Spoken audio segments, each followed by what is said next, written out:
Understanding, put something back, a guide for English learners. Hello and welcome to our English language learning series. Today, we're going to explore the phrase, put something back. This phrase is commonly used in everyday English, and understanding its nuances can really enhance your conversational skills. So, let's dive in and uncover the different ways this phrase can be used. Put something back primarily means to return something to its original place. It's often used when you've taken something from where it normally resides and you need to return it. For example, after reading the book, I put it back on the shelf. Here, the phrase indicates that the book is being returned to where it originally was, the shelf.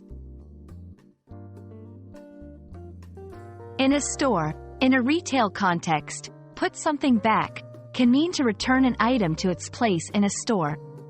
If you decide not to buy something after picking it up, you might hear, "Please put it back where you found it."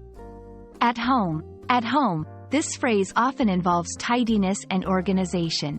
For instance, after you finish playing with your toys, put them back in the box, means the toys should be returned to the box after use. In time, interestingly, put something back can also be used in the context of time. For instance, the meeting has been put back to 3 p.m. means the meeting has been rescheduled to a later time.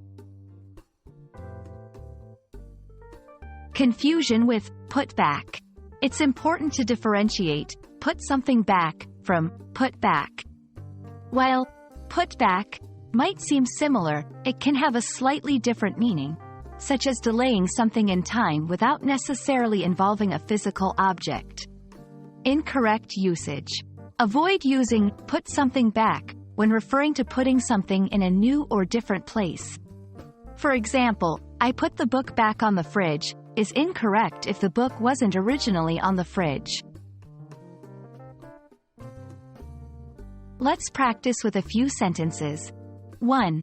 I borrowed my friend's pen. I need to put it back on her desk. 2. The concert was supposed to be this Friday, but they put it back to next week. I hope this video has helped clarify the meaning and usage of put something back. Remember, it's all about returning something to its original place or state. Keep practicing, and soon you'll be using this phrase like a native speaker. Thanks for watching, and see you in our next lesson.